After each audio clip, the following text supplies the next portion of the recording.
making disciples, transforming lives. Baik, Anda boleh duduk kembali. Shalom Bapak Ibu semua. Sudah lama saya tidak bersama dengan Anda karena saya harus harus berkeliling dan juga fokus saya ada di beberapa tempat. Jadi saya kurang lebih 3 bulan lebih saya nggak bersama dengan Anda. Anyway, saya melihat Anda terus bertumbuh, ya terus jangan lupa untuk terus Anda berkarya di dalam CG, bertumbuh di dalam CG, dan saya percaya momentum-momentum ke depan akan membuat kita akan terus bertumbuh. Amin.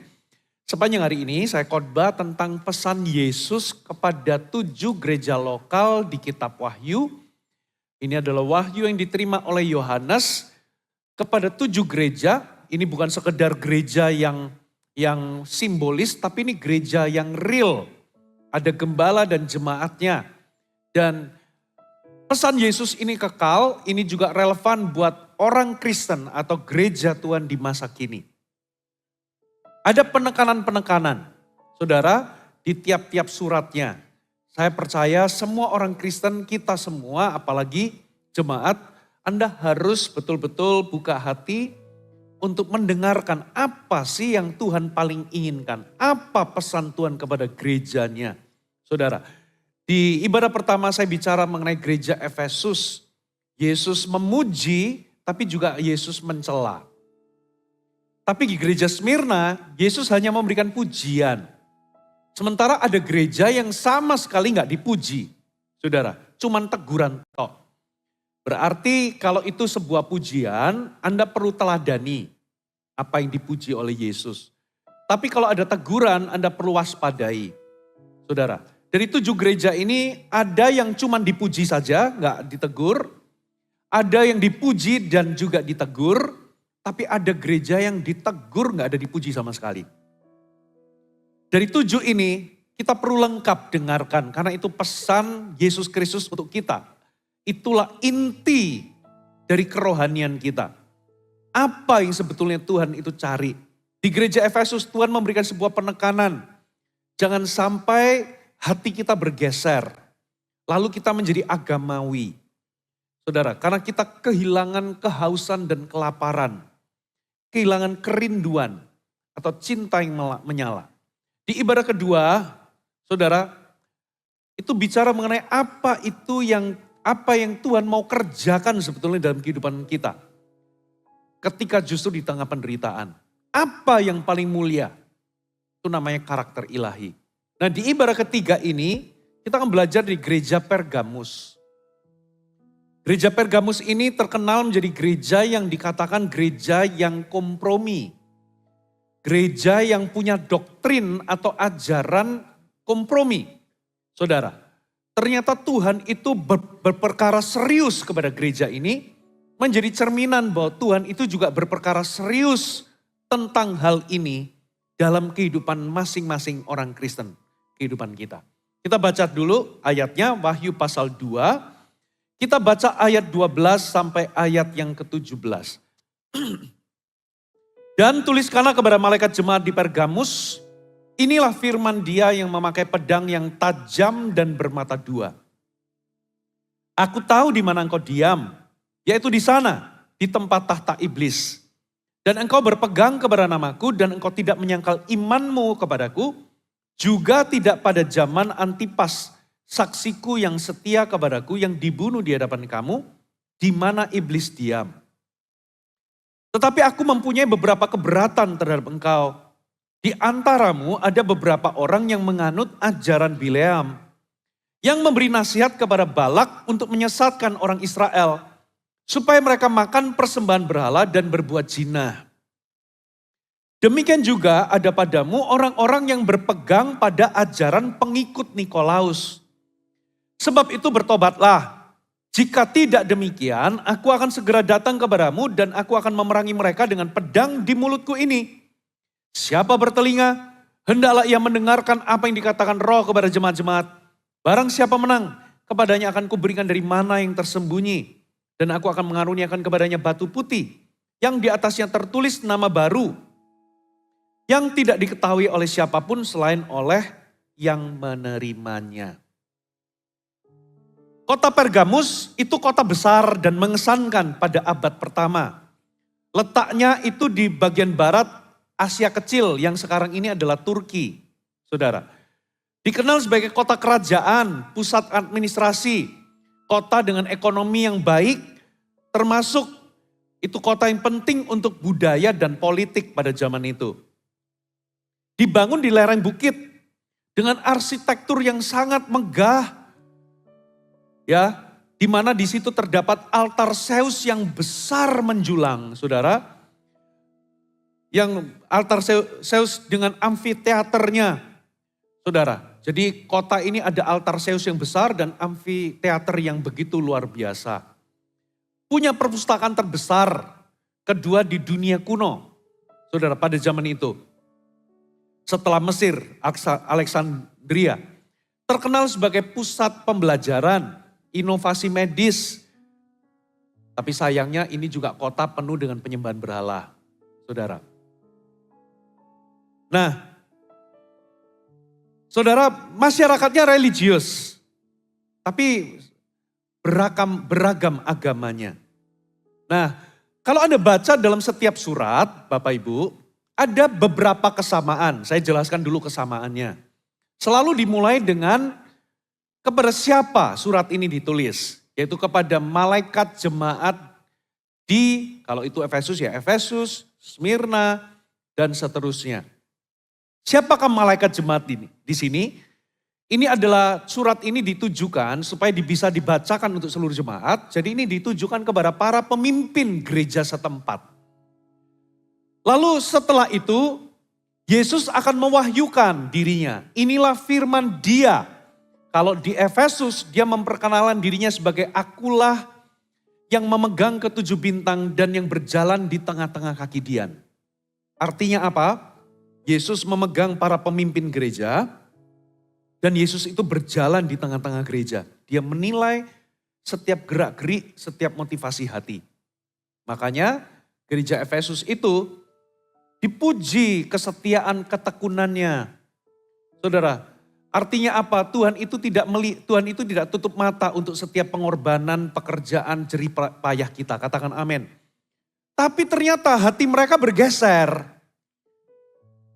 Mereka meninggalkan cinta atau motivasi hati yang murni, yaitu melakukan semuanya itu karena cinta. Mereka tetap melayani, punya aktivitas rohani, tapi menjadi agamawi. Bahkan beberapa hatinya sudah melenceng dari cinta mula-mula, adanya persaingan, saudara, cari penghargaan, dan sebagainya. Bukan lagi kasih mula-mula. Nah, dari situ Yesus mewahyukan dirinya sebagai aku yang berjalan di tengah kaki Dian. Kaki Dian itu lambang dari gereja. Kalau gereja kehilangan kaki Dian itu artinya gereja kehilangan pelita, 7 pelita itu. Lambang dari pekerjaan Roh Kudus atau kehadiran Tuhan. Di mana gereja gak lagi bersinar, saudara. Dan supaya Anda tahu, saudara, teguran Yesus itu serius. Kalau mereka gak bertobat, mereka kehilangan kaki Dian. Hari ini Anda akan gak bisa menemukan. Cuman sisa puing-puing gereja Efesus yang dulunya 60.000 jemaat. Bapak Ibu, makanya jangan remehkan teguran Tuhan. Nah, di Smyrna Yesus memperkenalkan dirinya sebagai akulah, inilah firman Dia inilah firman dari yang awal dan yang akhir. Karena gereja di Smyrna itu gereja yang menderita. Yesus memperkenalkan dirinya sebagai aku ini selamanya, aku di masa lalu ada bersamamu, di masa kini ada bersamamu, bahkan di masa depan aku selalu menyertaimu. Akulah yang awal dan yang akhir. I was with you, I am with you now, and I will be always with you in the future. Karena mereka menderita, saudara. Jadi setiap pewahyuan tentang dirinya itu selalu relevan dengan kondisi jemaat atau latar belakang jemaat atau kota setempat. Nah, di kota Pergamus ini rada mengerikan. Karena Yesus memperkenalkan dirinya sebagai, coba kita baca ayatnya. Saudara, inilah firman Dia yang, apa saudara? Memakai pedang yang tajam dan bermata dua. Ini gak main-main loh saudara. Kalau Anda datang polisi tapi polisinya nggak bawa senjata, dia datang dengan damai. Tapi kalau Anda kedatangan polisi, kalau pada zaman itu kan nggak punya pistol, tapi punyanya pedang. Kalau seorang pejabat atau serdadu atau prajurit membawa pedang, berarti dia datang untuk apa saudara? Untuk menghakimi sesuatu, untuk menegakkan sesuatu. Dia datang dengan otoritas, dia datang dengan pedang terhunus, itu berarti dengan pedang di tangan, itu berarti dia datang dengan otoritas. Kalau Anda macam-macam, ini pedang siap untuk, ini pedang ini lambang dari otoritas. Saudara, Yesus memperkenalkan dirinya sebagai hakim yang akan menghakimi umatnya. Inilah firman dia yang membawa pedang, saudara, yang memakai pedang yang tajam dan bermata dua. Saudara, makanya kalau Anda baca tadi di ayat keberapa? Ayat 16. Kalau kamu gak bertobat, aku akan datang kepadamu dan memerangi mereka dengan pedang di mulutku. Saudara, Yesuslah sang firman Allah, katakan amin. Bapa itu sudah menyerahkan penghakiman itu nanti di tangan Kristus. Dialah yang akan menghakimi dunia, dia akan menghakimi seluruh manusia, insan pribadi. Dan penghakimannya itu adil. Penghakimannya itu tajam. Dia datang dengan otoritas membawa pedang. Dan dia akan menghakimi kita dengan firman Allah, yaitu pedang di mulutnya. Saudara, dia datang, saudara, sebagai hakim yang adil. Kenapa kok dia datang sebagai hakim yang adil? Karena rupa-rupanya, saudara, ada sesuatu di gereja Pergamus ini. Coba kita baca ayat berikutnya, dikatakan begini. Dan aku tahu, ayat 13, aku tahu di mana engkau diam. Yaitu di sana, di tempat tahta iblis. Pertama-tama Yesus berkata bahwa aku tahu di tempat di mana engkau diam, itu adalah tempat atau lingkungan di mana orang Kristen, saudara, menghadapi tantangan. Gak mudah hidup di Pergamus. Bedanya apa dengan hidup di Smyrna? Orang Kristen kalau hidup di kota Smyrna, mereka mengalami penganiayaan. Katakan penganiayaan. Karena kaisarnya itu keras, otoriter dan menuntut semua warganya menyembah dirinya. Penyembahan kaisar. Di semua kota juga begitu. Tapi yang di sini, di Smyrna, kalau mereka nggak nyembah patung, mereka akan dibunuh. Termasuk sebetulnya di Pergamus. Ada seorang saksi namanya Antipas, itu juga dibunuh. Karena mereka tidak menyembah kaisar. Bapak Ibu. Tapi di Pergamus ada sesuatu yang lebih. Rupa-rupanya di Pergamus itu adalah sin city atau kota dosa. Saudara, di Pergamus itu dikatakan sebagai tempat di mana ada tahta iblis. Kenapa? Saudara, paling tidak ada 3 alasan. Saudara, yang pertama, penyembahan kaisar. Saudara, yang kedua, di situ ada altar Zeus yang besar menjulang. Saudara, yang ketiga, di situ ada penyembahan dewa Asklepios. Coba katakan sama-sama, Asklepios. Atau Asklepius. Itu adalah dewa penyembuhan yang dengan lambang ular. Ular itu lambang dari si jahat. Ya, lambang ular. Itu dewa penyembuhan. Dan gak main-main, dewa ini disebut sebagai Asklepius Soter. Artinya Asklepius sang juru selamat. Mereka itu menyetarakan dewa penyembuhan mereka ini dengan Mesias, Yesus Kristus. Karena Yesus itu terkenal sebagai penyembuh, ya, dewa ini itu juga disebut sebagai sang juru selamat. Saudara, nah, jadi penyembahan berhalanya begitu luar biasa. Belum lagi ada dewa-dewa lain, saudara. Salah satunya ada dewa Bakus, itu dewa pesta pora. Saudara, dan beberapa dewa lain yang rata-rata salah satu bentuk ritual penyembahan mereka atau ritual daripada penyembahan berhala mereka itu adalah, maaf ya, pesta seks. Makanya di dalam zaman Alkitab Perjanjian Lama itu ada namanya pelacuran bakti.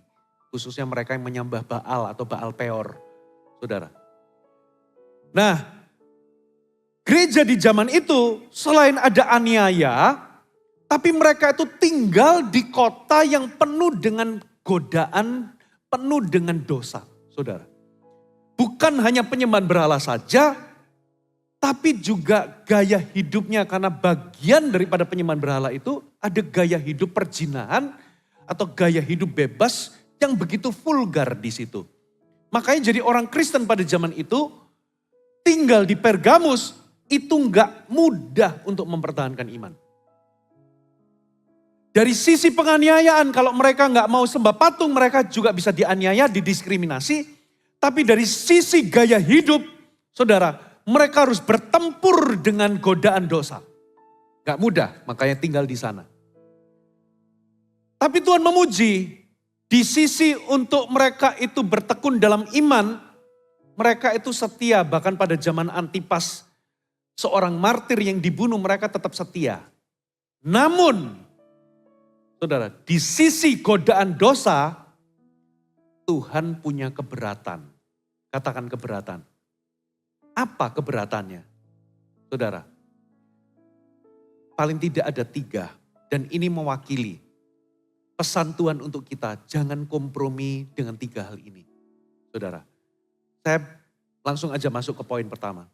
Jangan kompromikan, saudara, kerendahan hati Anda.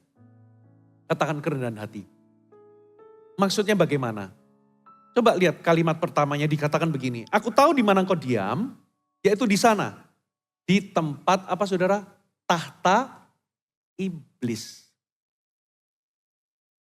Di sini menggambarkan, kenapa kok pakai ada kata tahta iblis?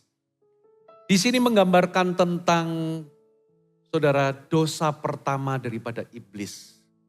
Yaitu iblis itu jatuh karena kesombongannya. Sesuatu yang berkaitan dengan tahta. Karena dia hendak menyamai yang maha tinggi. Sehingga tipuan iblis yang pertama, godaan iblis yang pertama kepada Adam dan Hawa itu bukan perzinahan dulu. Tapi tentang kesombongan. Setan pertama-tama, saudara, mencoba membuat Hawa mempertanyakan firman. Dengan cara apa? Setan mempertanyakan begini, apa benar Tuhan ngomong bahwa semua pohon di dalam taman ini gak boleh dimakan? Saudara, seolah-olah membuat Hawa itu mempertanyakan firman. Saudara, padahal Tuhan ngomong semua pohon di dalam taman ini boleh dimakan. Tapi agak dipelintir dikit, lalu semacam kayak dikasih pertanyaan, bukankah Tuhan sudah berkata atau benarkah Tuhan berkata semua pohon di sini itu gak boleh dimakan? Nah, Hawa di titik ini masih menjawab, oh semua pohon boleh dimakan, cuman satu kamu gak boleh pegang, gak boleh lihat atau raba. Atau makan karena kamu akan mati kalau memakannya. Disinilah setan melancarkan kedua. Sekarang kebenaran itu ditwist atau diputar balikkan. Setan berkata, sekali-kali kamu tidak akan mati. Tapi kalau kamu makan buah dari pohon ini, kamu akan menjadi seperti apa? Seperti Tuhan. Dengan kata lain, kamu akan jadi Tuhan bagi dirimu sendiri. Kamu tidak perlu lagi bergantung kepada Tuhan. Kamu bisa jadi independen. Untuk tahu mana yang baik dan mana yang jahat. Kamu gak perlu pewahyuan daripada Tuhan. Kamu gak perlu tanya sama Tuhan. Kamu gak perlu bergantung kepada Tuhan. Untuk tahu, untuk ambil keputusan mana yang baik dan mana yang jahat. Karena engkau jadi Tuhan bagi dirimu sendiri. Inilah dosa kesombongan pertama. Yaitu merasa bisa mandiri atau independen tanpa Tuhan. kita jadi Tuhan bagi diri kita sendiri. Itulah sebabnya saudara, kompromi yang pertama, jangan kompromikan kerendahan hati saudara. Katakan amin. Ya, kerendahan hati. Buah yang pertama atau manifestasi pertama dari kesombongan itu adalah Anda merasa bisa hidup tanpa Tuhan. Itu adalah kesombongan, saudara. Makanya Yesus sendiri berkata, di luar aku, kamu gak bisa buat apa-apa. Saudara, tanpa aku, terjemahan yang lain, kamu gak bisa berbuat apa-apa. Kalau hari ini saudara itu diberkati, sukses, berhasil, itu karena Tuhan memberikanmu kemampuan atau kekuatan untuk memperoleh kekayaan. Saudara, segala apa yang kita bisa kerjakan, hasilkan itu karena Tuhan yang memberikan berkat dari apa yang kita kerjakan. Katakan amin. Kalau bukan Tuhan yang memberkati, sia-sialah usaha orang yang membangunnya. Kalau bukan Tuhan yang membangun rumah, sia-sia usaha kita membangun. Kalau bukan Tuhan yang mengawal kota, sia-sia orang begadang gak tidur untuk menjaga kota. Dengan kata lain, saudara, Tuhanlah yang memberkati kita. Makanya jangan pernah merasa kita bisa hidup tanpa Tuhan. Halo, amin. Kita merasa bahwa ini hidup-hidupku, aku mau bebas semaunya sendiri. Aku gak perlu tanya dan tunduk kepada Tuhan. Bapak Ibu, hasilnya adalah kematian. Hasilnya adalah kehancuran. Sekali Adam dan Hawa itu merasa bisa tanpa Tuhan, dia terpisah dengan Allah. Langsung nasibnya beda. Betul-betul beda. Manifestasi kedua. Anda akan merasa selalu benar. Hati-hati saudara. Anda merasa benar, Anda punya kebenaran diri sendiri. Makanya salah satu saudara, cirinya orang yang selalu merasa benar atau selalu merasa paling benar, dia akan sulit mengakui kesalahan. Sulit meminta maaf. Dia akan gampang marah. Saudara, kenapa? Karena dia merasa paling benar. Gak ada orang yang lebih benar daripada dirinya. Sulit loh saudara bekerja sama dengan orang yang tinggi hati. Sangat sulit. Bapak Ibu. Karena apa? Karena mereka tidak akan pernah mengakui kesalahan. Walaupun kesalahan itu jelas-jelas salah. Tapi mereka tetap tidak akan pernah mengakuinya dan tidak akan pernah mau minta maaf. Tidak akan pernah mau mengalah. Semua harus dia yang benar. Saudara. No. Jangan jadi orang seperti ini. Katakan amin. Ciri yang ketiga, manifestasi ketiga kalau Anda mengkompromikan kerendahan hati Anda adalah Anda akan mengejar yang namanya keangkuhan hidup. Katakan keangkuhan hidup. Dari tiga hal ini, dunia itu ada yang namanya keinginan daging, keinginan mata, dan keangkuhan hidup. Yesus itu pernah dibawa di tempat ujung atau bumbungan bait suci. Saudara, lalu apa yang terjadi? Godaannya adalah ini. Di titik ini setan pakai firman. Ada tertulis tentangmu. Kalau engkau terjun, malaikat akan menatangmu. Pernah tahu ya? Ini adalah godaan kedua. Godaan pertama mengubah apa saudara? Roti menjadi kebalik. Ya ini saya ngetes saudara. Godaan pertama adalah mengubah batu menjadi roti. Ini bicara mengenai keinginan daging. Saudara. Godaan ketiga itu bicara mengenai keinginan mata. Ditampilkan kerajaan dunia. Kau cukup sujud menyembahku. Dunia ini menjadi milikmu. Gitu ya. Tapi godaan kedua itu bicara mengenai keangkuhan hidup. Apa saudara? Disuruh terjun di bumbungan bait suci. Apa maknanya bagi Yesus? Begini loh. Yesus itu adalah Mesias. Dia diutus saudara mengemban tugas sebagai juru selamat. Sebagai Mesias. Kalau Yesus itu di hubungan bait suci, lalu dia terjun, lalu malaikat menatangnya. Waduh, ini artinya besar. Kenapa? Di bait suci, disitulah pusat keagamaan. Berkumpullah semua ahli Taurat, berkumpullah orang-orang Farisi, orang-orang Saduki, berkumpullah semua orang-orang Yahudi yang beribadah di bait suci. Kalau Yesus tiba-tiba terjun, pasti dilihat banyak orang.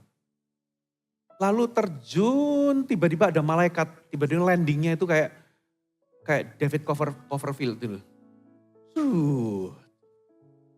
Udah nggak perlu pakai berdebat-berdebat sama ahli Taurat. Ahli Taurat kan berdebat, menganiaya Yesus. Menganggap Yesus itu menghujat Allah karena mengaku bahwa dia adalah anak Allah. Ya, nggak perlu Yesus pakai membuktikan dirinya, nggak perlu pakai berdebat. Semua orang langsung mengakui, langsung hormat. Inilah Mesias yang kita tunggu-tunggu. Tapi nggak perlu pakai salib, nggak perlu pakai penderitaan. Begitu dia datang langsung prestis. Kalau dia terjun, landingnya begitu, itu kan soft, itu kan apa ya? Itu kayak film-film India kalau wah lakonnya datang itu yang wah dramatis. Itu ya, atau film-film kungfu yang jagoannya nggak pernah kalah itu loh. Itu ya, datang dengan jurusnya itu kan masuk entrance-nya itu sudah wah. Yesus entrance-nya kalau gitu sebelum memulai pelayanan udah langsung itu sama seperti kayak tiba-tiba di Bundaran HI ada malaikat nulis Yesus adalah Tuhan. Nah, semua orang percaya Yesus adalah Tuhan. Gak perlu pakai kita nginjil. Gak perlu ada cegevan. Semua orang langsung percaya Yesus. Tapi kenapa kok iblis pakai godaan itu, pakai ayat lagi, saudara? Karena memang itu menarik, Bapak Ibu. Itu namanya keangkuhan hidup. Apa gambarannya? Kita itu mengejar status. Kita mengejar pengakuan. Kita kepengen jadi orang penting. Kita merasa bahwa kita harus memiliki sesuatu untuk membuat orang lain tahu status kita. Kita mengejar hormat. Saudara, itulah yang dunia tawarkan. Karena itulah sistem dunia. Orang melihat kita itu dari tas atau merek tas kita, merek baju kita, merek sepatu kita. Orang menilai kita dari kepribadian, itu dunia. Saudara, mobil pribadi, harta pribadi, saudara. Semua yang pribadi-pribadi itu. Itulah cara dunia melihat. Makanya orang itu mengejar yang namanya prestis itu, keangkuhan hidup. Saya nggak katakan beli baju nggak boleh. Saya nggak ngomong bahwa Anda punya tas bermerek juga nggak boleh, saudara. Tapi kemana hatimu condong? Kalau Anda mengejar itu, berarti hatimu haus akan pengakuan, haus akan sesuatu yang membuat Anda bernilai. Padahal nilai kita di mata Tuhan itu bukan karena apa yang kita pakai, bukan mobil yang kita pakai. Katakan amin. Saudara, tapi kenapa Anda haus? Karena itulah yang namanya godaan akan apa saudara? Keangkuhan hidup. Saudara, dan itu real. Godaan yang lain, saya pernah satu kali saudara, saya pernah cerita kalau nggak salah di sini atau di mana. Waktu itu saya lagi pelayanan di masa-masa habis-habis pandemi, pelayanan itu Zoom ke persekutuan doa tertentu begitu kalau nggak salah itu dari jemaat, perusahaannya jemaat atau apa. Lalu sebelum saya mulai khotbah, saya diperkenalkan. Yang akan melayani kita itu adalah Pastor Fuji Harsono yang hari ini melayani jemaat di Jakarta dan jumlah jemaatnya adalah 2.500. Sontak saya itu langsung ada dorongan untuk mengklarifikasi. Karena pada waktu itu jemaat yang saya gembalakan 25.000. Disebutnya 2.500. Tiba-tiba ada kayak di hati itu kayak kepengen mengklarifikasi. Puji Tuhan saya tidak pernah melakukannya. Saudara, itu namanya godaan untuk apa saudara? Enak aja disebut 2.500. 25.000. Kepengennya kan gitu. Itulah daging. Saudara. Saudara kepingin dianggap penting. Itu namanya keangkuhan hidup saudara. Nah, itulah sebabnya gereja di Pergamus, jemaat Mereka itu tinggal di tahta iblis, begitu licin. Karena apa? Dosa kesombongan itu adalah dosa yang, salah satu dosa yang juga akan menghancurkan kehidupan kita. Saudara, ketinggi hati itu selalu mendahului kehancuran. Sebelum seseorang itu jatuh, tahu nggak? Iblis itu jatuh. Itu karena apa, saudara? Sebetulnya iblis itu nggak mampu lawan Tuhan. Nggak ada, Tuhan sama iblis itu nggak ada, terjadi peperangan itu nggak ada. Yang ada, iblis pernah perang sama malaikat. Tapi iblis nggak pernah head to head sama Tuhan, itu nggak pernah. Kenapa? Ya nggak imbang, saudara. Itu kalau film itu langsung, loh gini tok. Nggak imbang. Jadi iblis itu jatuh dengan sendirinya, itu nggak pakai peperangan. Ya, Tuhan itu nggak perlu turun tangan perang, itu nggak perlu. Saudara. Iblis jatuh dengan sendirinya ketika dia sombong. Bapak Ibu. That's why hati-hati. Amin. Kita perlu jaga hati karena satu dosa yang sangat kita itu kadang-kala gak merasa itu adalah dosa kesombongan. Iya loh, situ itu suka omong besar. Dia itu suka membanggakan diri sendiri. Aku mah gak gitu, aku mah rendah hati. Gak sadar Anda menyombongkan kerendahan hatimu. Anda sedang sombong tapi jubahnya kerendahan hati. Sadar nggak? Sadar. Itu kadang kita itu bisa kayak gitu.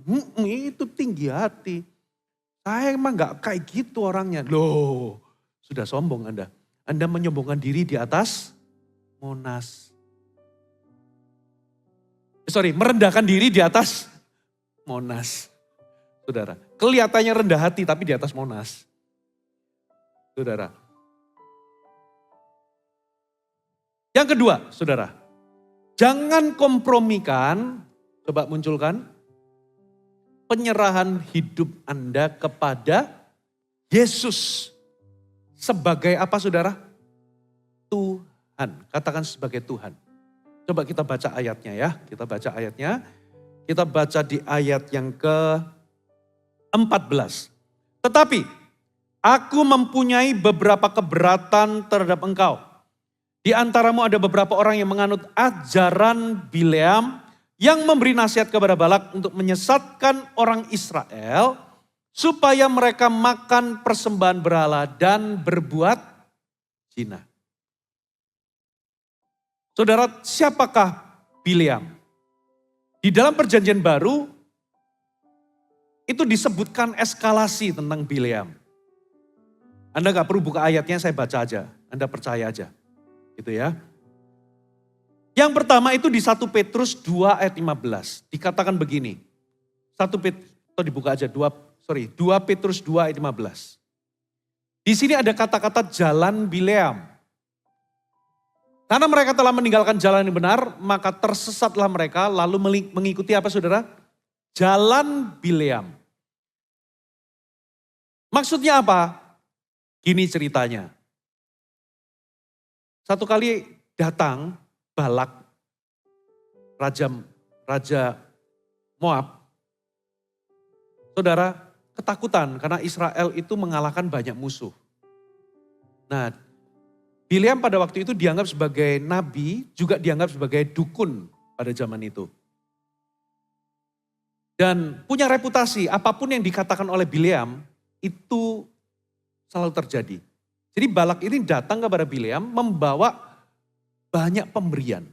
Berupa uang, berupa pemberian. Dikirim pejabat. Untuk disuruh mengutuk Israel supaya Israel hancur. Di kali pertama Bileam menolaknya. Karena dia tanya sama Tuhan, Tuhan berkata, kau tidak boleh mengutuk Israel. Apa yang sudah diberkati gak bisa dikutuk. Dia berkata, gak bisa, sorry. Ternyata Balak tidak menyerah. Dikirim pejabat yang jauh lebih terhormat. Dengan hadiah jauh lebih besar nilainya. Nah, di titik ini saudara. Bileam sudah kecantol kepada hartanya. Atau upahnya. Hatinya itu sudah dibutakan sama yang namanya cinta uang. Saudara. Di titik ini dia tanya Tuhan lagi. Saudara. Lalu apa yang terjadi? Terjadi eskalasi meningkat. Coba kita baca ayat berikutnya itu di Yudas 1 ayat 11. Yudas itu by the way satu pasal aja jadi Yudas 11. Yudas ayat 11. Yudas 1 ayat 11. Celakalah mereka mengikuti jalan yang ditemu Kain, karena mereka oleh sebab upah menceburkan diri ke dalam kesesatan Bileam. Dari jalan menjadi kesesatan. Jadi Bileam pada waktu itu tanya sama Tuhan, lalu Tuhan ngomong begini, kalau mereka datang kepadamu, okelah kamu boleh pergi. Saudara, padahal sebetulnya Tuhan itu sudah ngomong jangan, gitu kan? Kalau mereka datang kepadamu, silakan pergi. Tapi mereka belum datang, si Bileam itu langsung pergi, saudara. Bawa keledainya dan langsung pergi. Disitulah Tuhan marah betul, saudara. Tuhan kirim malaikat menghunuskan pedang di jalannya. Bileam betul-betul gak bisa lihat. Keledainya bisa lihat. Keledainya itu bolak-balik gak mau maju. Gitu ya. Dipukul, dimarahi. Sampai akhirnya keledai itu bisa ngomong, saudara.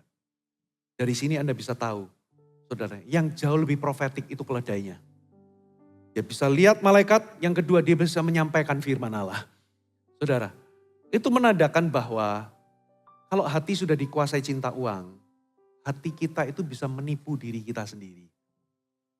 Waktu dia pergi itu sebetulnya dia sudah sesat hatinya. Dia menipu dirinya sendiri, dia menyangka bahwa Tuhan bisa dimanipulasi.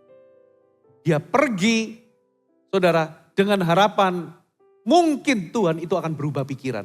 Tapi sebetulnya hatinya sudah kecantol kepada upah. Makanya jalanmu kata Tuhan, malaikat itu, saudara, itu jalan menuju kebinasaan. Saudara, lalu yang ketiga di kitab Wahyu itu sudah jadi ajaran, katakan ajaran. Dari jalan, kesesatan itu bicara soal hati, pribadi, tapi kalau sudah jadi ajaran, itu bahaya saudara. Ya, itu sudah jadi doktrin. Nah, jadi apa yang terjadi?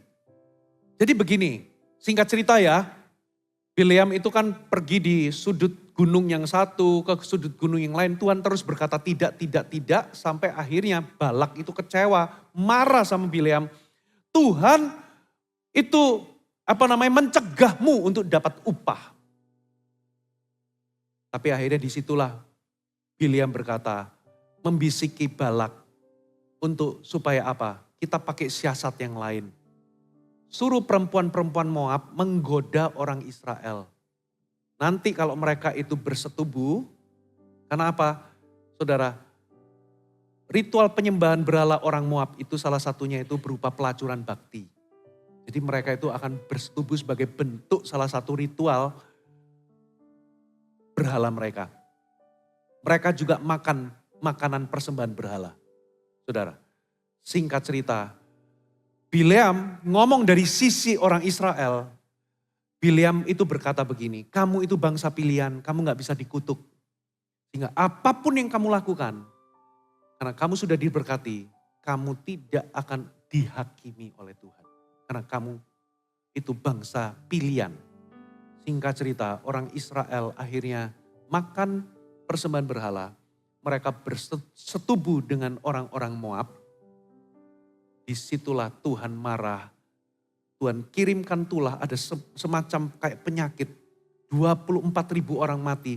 Baru berhenti ketika ada seseorang membela kekudusan Tuhan dengan menombak 2 pasang wanita Moab dengan orang Israel. Maaf ya, lagi sedang berjinah. Itu ditombak dua-duanya mati, baru redalah tulah tersebut. Tapi 24.000 orang mati. Saudara, sebagai lambang bahwa Tuhan itu tidak main-main perkara dosa. Nah, ajaran Bileam di zaman itu, di zaman Pergamus, itu menyesatkan orang-orang percaya Sehingga mereka itu makan persembahan berhala dan berbuat zina persis seperti kejadian di perjanjian lama. Nah pertanyaannya, apakah ajaran Bileam itu, saudara? Ajaran Bileam pada waktu itu, saudara, memang tidak disebutkan di Alkitab. Tapi di dalam sejarah gereja, ada satu ajaran di zaman gereja mula-mula namanya antinomianism. Apa itu antinomianism? Ya, bisa jadi saya nggak ngomong itu pasti ajaran itu, tapi mirip dengan ajaran Bileam. Antinomianism itu adalah antinomos, anti hukum atau lawlessness, tidak ada hukum. Sebuah ajaran karena mereka itu sudah berada di dalam kasih karunia atau anugerah, maka mereka tidak wajib melakukan hukum moral, yaitu 10 perintah Allah. Sehingga apapun yang mereka lakukan, karena mereka sudah menerima anugerah dan sudah diselamatkan, mereka tidak perlu lagi wajib mengikuti yang namanya hukum moral. Sehingga mereka bisa punya gaya hidup bebas. Itu namanya kompromi, saudara. Bahaya. Apakah ada di zaman modern, ada yang mirip? Beberapa tahun, 1 dekade yang lalu muncul sebuah gerakan yang masif. Saudara, yang banyak tokoh-tokoh karismatik yang cukup berwibawa itu menamakan hyper grace. Ya, yang kebablasan. Saudara, sebetulnya gak ada yang salah dengan ajaran grace kasih karunia. Tapi ternyata ada ajaran grace yang kebablasan. Katakan kebablasan. Yang mengajarkan ketika Anda sudah berada di bawah kasih karunia, Anda tidak perlu lagi ya adanya disiplin rohani. Tidak perlu lagi yang namanya tunduk kepada hukum. Saudara, tidak perlu lagi adanya kita itu memelihara sebuah kehidupan yang kudus. Menolak yang namanya pertobatan. Bahkan beberapa mengajarkan tidak perlu kalau engkau jatuh dalam dosa, karena engkau sudah dosa masa lalu, dosa sekarang dan masa depan sudah diampuni. Ketika engkau jatuh dalam dosa, tidak perlu Anda minta ampun sama Tuhan. Tidak perlu tidak perlu mengaku dosa. Nah, jadi ajaran grace itu bagus, itu membebaskan orang daripada tuduhan, membebaskan kita dari legalistik, tapi ada sisi kebablasannya yang membuat orang itu akhirnya hidup di dalam kompromi. Nah, karena ini berubah jadi ajaran itu berbahaya, saudara. Karena di zaman gereja mula-mula, Paulus sebetulnya sudah memberikan peringatan. Dan Yudas sudah memberikan peringatan. Di Roma 6, Paulus memberikan peringatan bahwa ya kasih karunia itu bukanlah izin untuk engkau terus-menerus tinggal di dalam dosa. Berarti ada orang yang mereka itu, saudara, atas nama kasih karunia, ternyata itu dijadikan izin untuk mereka melakukan perbuatan-perbuatan dosa. Yang kedua, kitab Yudas jauh lebih peringatannya jauh lebih lugas. Coba kita lihat Yudas 1, kita baca ayat yang Anda masih bersama dengan saya, amin? Ayat yang ayat yang keempat. Sebab ternyata, Yudas 1 ayat 4. 1, 2, 3. Ternyata ada orang-orang tertentu yang telah masuk menyelusup di tengah-tengah kamu. Yaitu orang-orang yang telah lama ditentukan untuk dihukum. Berarti ada peringatan loh. Ada peringatan tentang hukuman. Mereka adalah orang-orang fasik yang, perhatikan, menyalahgunakan apa saudara? Berarti mereka ngalami kasih karunia enggak? Ngalami. Berarti mereka orang percaya enggak? Orang percaya. Tapi mereka menyalahgunakan. Kalau Alkitab berkata demikian, berarti kita semua bisa menyalahgunakan kasih karunia. Saudara, untuk melampiaskan apa saudara? Hawa nafsu. Dan menyangkal satu-satunya penguasa dan Tuhan kita, Yesus Kristus. Jadi rupa-rupanya ajaran ini kalau kita nggak hati-hati, saudara, entah ajaran kuno atau ajaran modern ini mirip-mirip, saudara. Kalau kita nggak hati-hati, kita bisa hidup itu tanpa takut akan Allah, lalu merasa aman, tapi merasa amannya itu aman palsu yang membuat kita itu berkata, karena aku ada dalam kasih karunia, lalu saudara itu berkata, ya sudahlah nggak apa-apa kita hidup dalam dosa. Kita melakukan ini, nggak akan ada penghukuman, kan kita ada dalam kasih karunia. Lalu kita mulai masuk dalam melampiaskan hawa nafsu. Bukannya dikekang, bukannya disalibkan, tapi kita mengumbar atau melampiaskan itu. Lalu ada kata-kata menolak ketuhanan daripada Yesus. Makanya banyak orang itu hidup hanyalah melihat Yesus sebagai juru selamat. Tapi gak pernah tunduk di bawah ketuhanan daripada Yesus. Mereka menolak satu-satunya penguasa, katakan penguasa. Berarti dia itu master, tuan dari Yesus, dari Tuhan. Bapak Ibu, hati-hati. Jangan pernah kompromikan yang namanya penyerahan atau ketundukan Anda kepada Yesus sebagai Tuhan. Katakan amin. Karena hawa nafsu kita bisa jadi Tuhan. Perasaan kita juga bisa jadi Tuhan. Saudara, kalau kita tidak betul-betul submit to the Lordship of Christ, saudara, kita bisa menyalahgunakan, kita bisa kompromi atas nama kasih karunia. Makanya hati-hati karena Alkitab memperingatkan ada penghakiman, saudara. Ada penghukuman. Jangan main-main.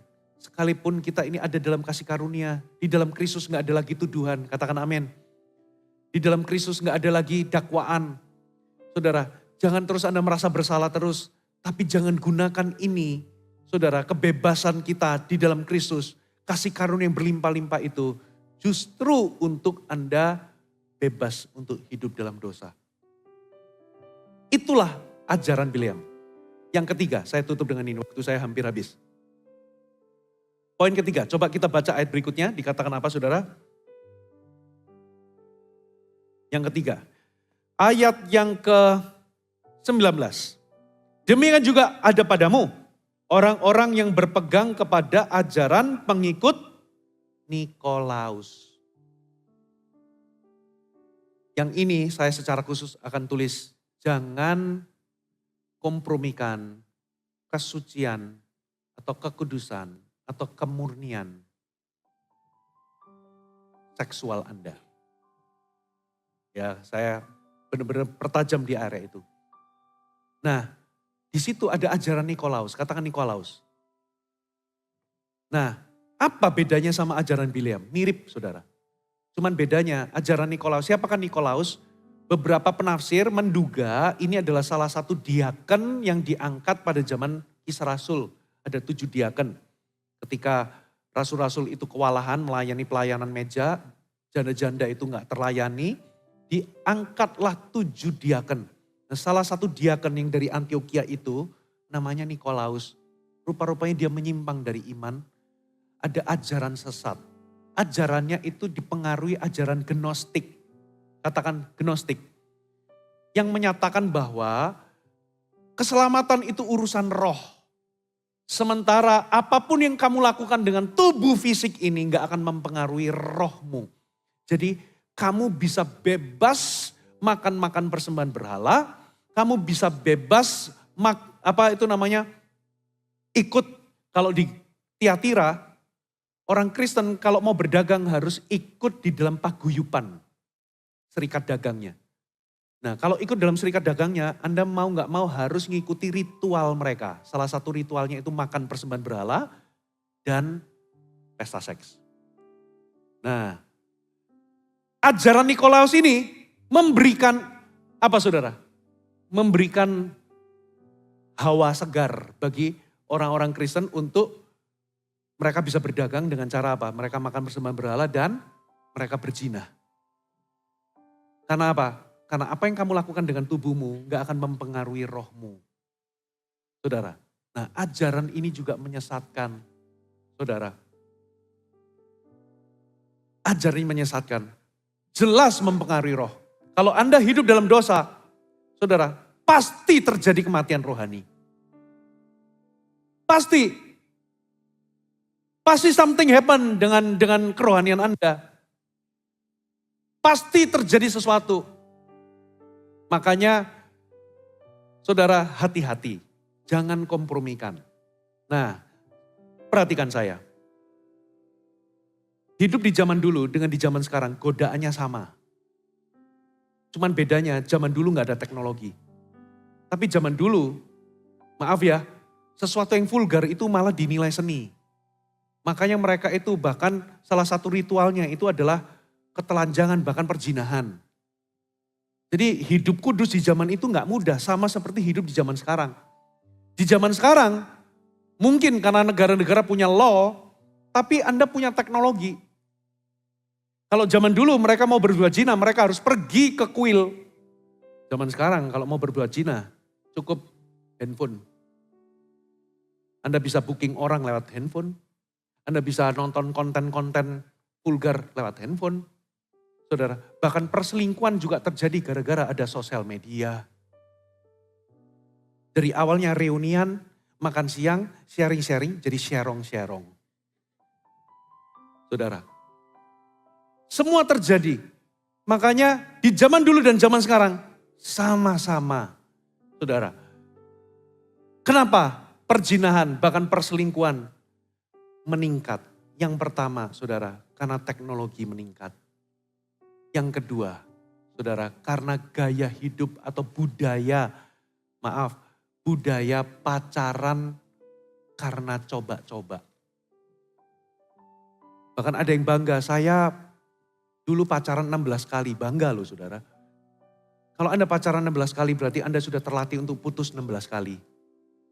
Berarti Anda sudah terlatih untuk tidak setia atau terlatih untuk bercerai jauh sebelum Anda menikah. That's why perzinahan menjadi begitu marak.